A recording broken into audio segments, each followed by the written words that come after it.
you first figure out that you wanted to be a writer? I've loved writing my whole life, so I think ever since I was about 7 years old. If someone's never read your work before, how are they different and how are they similar?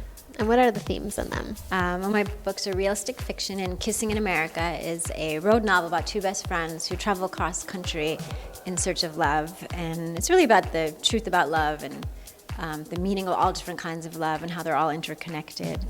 And my other book, Cures for Heartbreak, which will be out in a new edition in May, is about a girl recovering from the death of her mother. And so they're different. Kissing in America is a little more playful, although there's also similar themes to both. What is your favorite thing to write about, like if it just gets you excited? Anything that could make me laugh.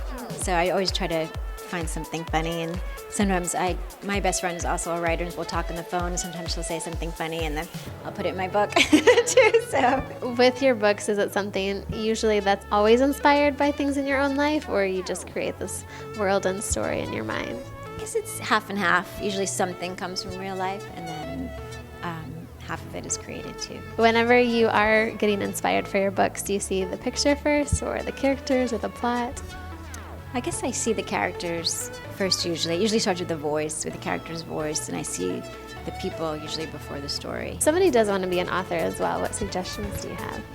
I would say read as much as possible and just spend as much time reading amazing books, the best books that you can find, and then just keep writing. And I keep a diary, which has been really important to me. I've kept a diary since I was 10 years old. I have over 100 of them in little handwritten notebooks, and I think that made me a writer early on, just making it a habit. And I've often felt that I didn't know what I believed about an experience or understood until I wrote it down. And I still feel that with my diary. So I think keeping a diary is great. I think the most important thing is just not giving up and keeping working on those books. My books usually take me a long time to write, so just keeping at it and not giving up.